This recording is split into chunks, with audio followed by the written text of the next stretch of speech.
According to the boy, these boats can traverse quicksand, which is impossible on foot. Meaning, if you can get across some, your pursuers won't be able to follow. There's a large swath of it to the east. We'll lose them there, he says.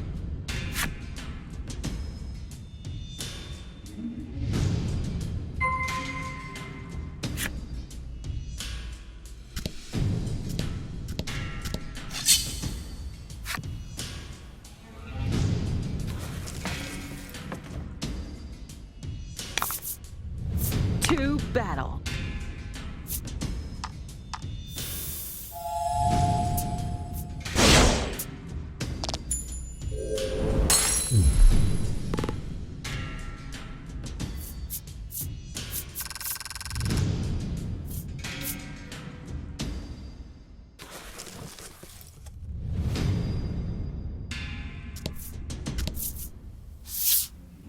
You plunge the sand skiff over the quicksand, then cautiously look around.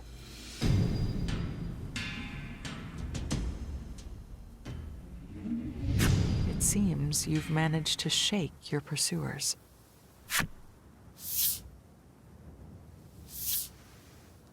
The boy returns the steel primal card to you.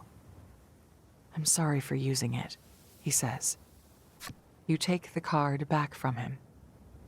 What do we do now? You whisper.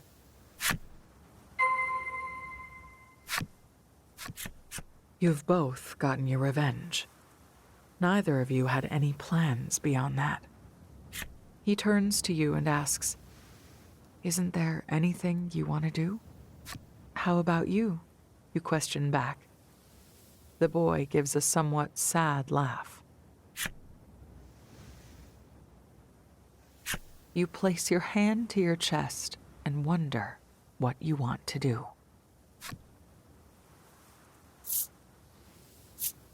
You suddenly remember the dream you confessed to your plush animal.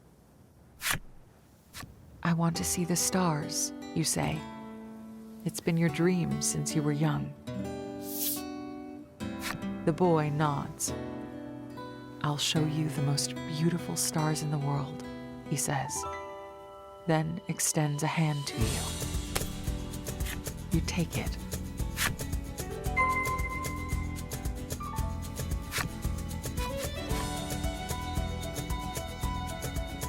You both realize you haven't introduced yourselves yet and share a laugh. "Le goal," he says. "Where your journey to avenge your village ends, a new one with Le goal begins."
Several days after you escape Steelborough, Le goal helps you row aimlessly through the desert. Either one of you is liable to pass out at any moment. The sand skiff you stole as you fled the city has proven handy for getting around. But there isn't a scrap of food nor a drop of water aboard. You probably should have had more of a plan, you think to yourself. The two of you row in complete silence.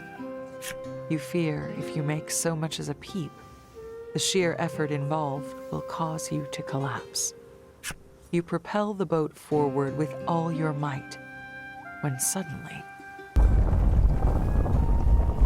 a patch of quicksand swallows your sand skiff whole.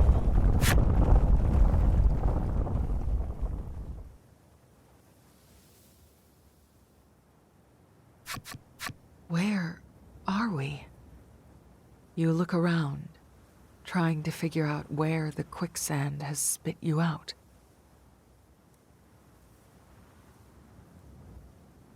At the very least, your tight grip on the boat has prevented you from getting separated from Legol.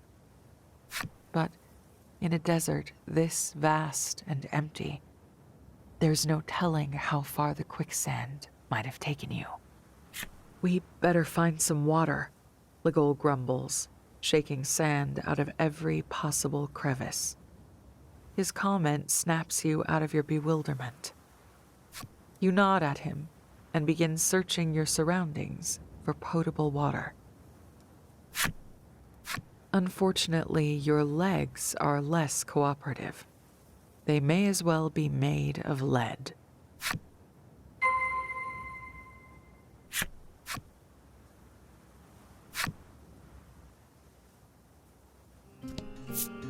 You're so thirsty, even the act of breathing feels painful. The sun's rays beat down upon you. It's so hot. You need water. Your head is killing you. You open the treasure chest to find a bottle glimmering in the sunlight. You snatch it up, but it's empty. Legol's shoulders drop in unison with yours. You lift your head. There before you, impossibly, walks Ram, your plush animal. No. You shake your head. That isn't real. So hot, so thirsty. Water. Ram waves to you. Are you hallucinating? You don't know anymore. So hot. Water. You feel your consciousness slipping away.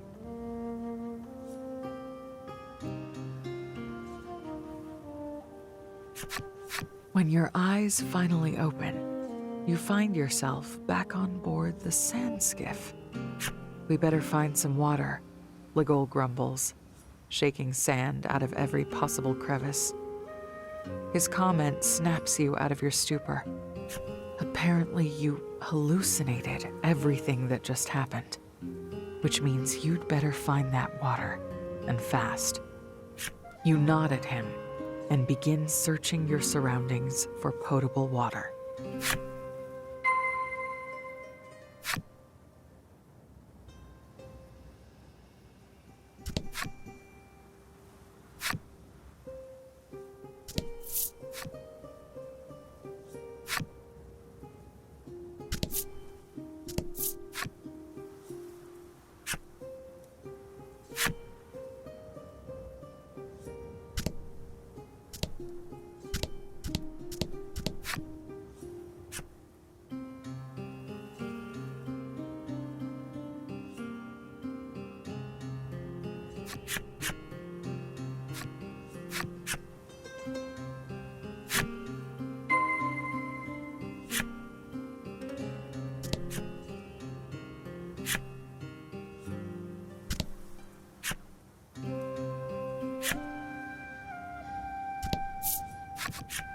As consciousness threatens to forsake you, you catch sight of a young man.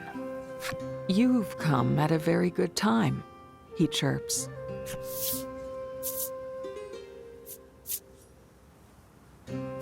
"Well, for me at least," he says, launching into a story before you can get a word in edgewise.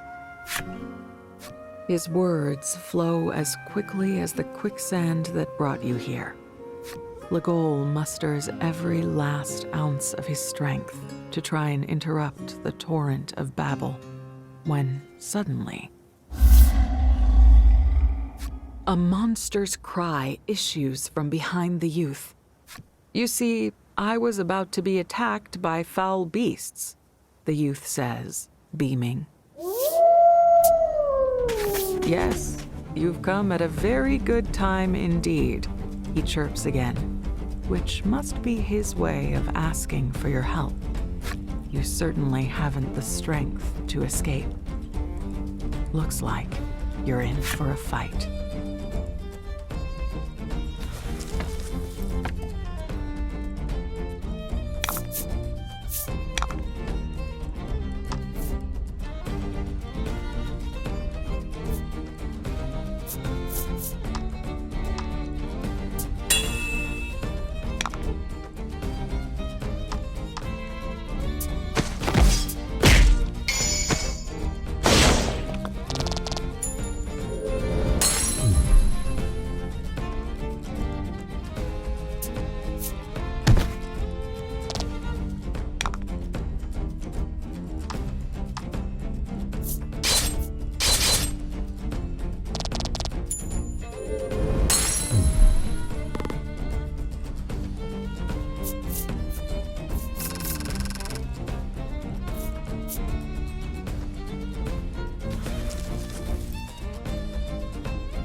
Calling upon the steel primal helped you fell the monsters. But before you can catch your breath, "What on earth was that?" the youth says, rushing up behind you from his vantage point for the battle. He peppers you with questions and comments in his breathless style. "That was the steel primal, wasn't it? The fact that you can control it means you're one of the fabled subterrans. You are, aren't you? I had no idea you actually existed. Well, if today isn't my lucky day, if you don't mind my asking, how do you control that beast?" "I have deduced that the card you're holding there is the key to controlling them, but beyond that, Ugh. Whew, this guy sure can talk."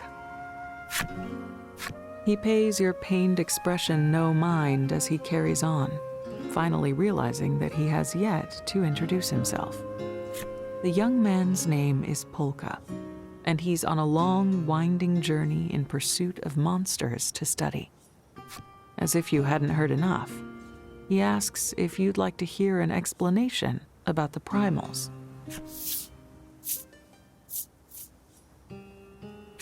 You try to remain civil as you decline. You're likely to crumble to dust if you have to endure another long speech in this heat. Pulche, however, hasn't even done you the courtesy of waiting for an answer. He's already chattering away about the primals. There are 3 kinds, he tells you at breakneck speed.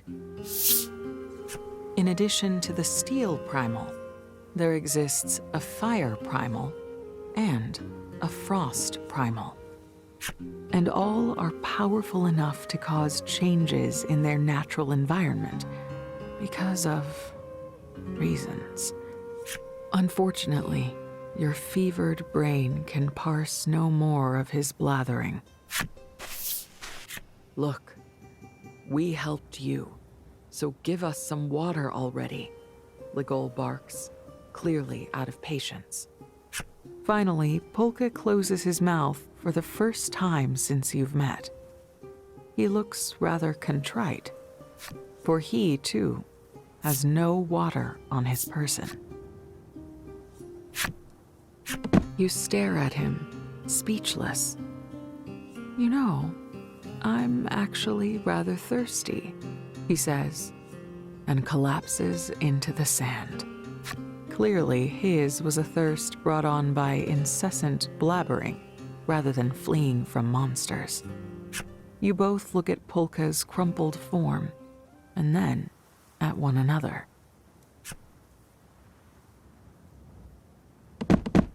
Mind and body pushed well beyond their limits, the two of you finally surrender to sweet, sweet unconsciousness.